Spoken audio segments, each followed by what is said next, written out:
প্রাকৃতিক দুর্যোগ কিংবা জলবায়ু পরিবর্তনের প্রভাব মোকাবেলায় বাংলাদেশের পাশে থাকার আশ্বাস দিয়েছেন যুক্তরাষ্ট্রের মহাকাশ গবেষণা সংস্থা নাসার প্রধান নভোচারী জোসেফ আকাবা। ঢাকা সফররত আকাবা চ্যানেল আইকে দেয়া বিশেষ সাক্ষাৎকারে তরুণদের উদ্দেশ্যে বলেন, শুধু নভোচারী নয় বরং পছন্দের কাজের পেছনে শেষ পর্যন্ত লেগে থাকাটাই সাফল্যের সিক্রেট। পান্থ রহমান জানাচ্ছেন বিস্তারিত। Going to space is awesome. একজন স্কুল শিক্ষক থেকে নভোচারী, সাদামাটা ক্যারিয়ার থেকে চ্যালেঞ্জিং পেশায় জোসেফ আকাবা মহাকাশে কাটিয়েছেন ৩০৬ দিনের বেশি সময়। I've had the opportunity to go on 3 space missions and I've spent about 306 days in space. ঢাকায় নাসার এই প্রধান নভোচারীর প্রথম সফরে কথা বললেন 2 শিক্ষা প্রতিষ্ঠানের তরুণদের উদ্দেশ্যে।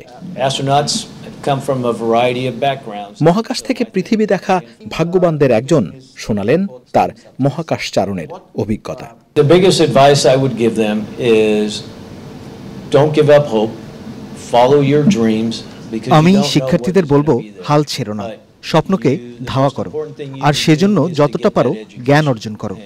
সংশ্লিষ্ট বিষয়ে শিক্ষা নাও। এখন মহাকাশের দরজা খোলা, অনেক কাজ করার আছে। আমি বলবো শিক্ষার্থীদের উচিত নাসার বিভিন্ন প্রোগ্রামগুলোতে যুক্ত হওয়া, বিশেষ করে যেসব কম্পিউটার প্রোগ্রামিং আমাদের জীবনযাপনের সঙ্গে সম্পৃক্ত। এগুলো আমাদের ভবিষ্যতে চাঁদ ও মঙ্গল মিশনে কাজে আসবে।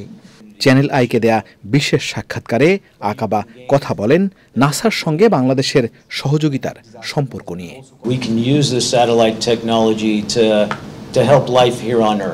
স্যাটেলাইট প্রযুক্তি পৃথিবীর জীবিত প্রাণীকুলকে নানাভাবে সহযোগিতা করে। আমরা নভোচারীরা মহাকাশ স্টেশনে বসে সেই গবেষণাই করি।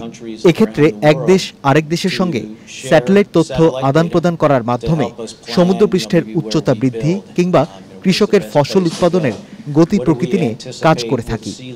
বাংলাদেশের সঙ্গেও নাসার সেই সম্পর্ক তৈরি হতে পারে।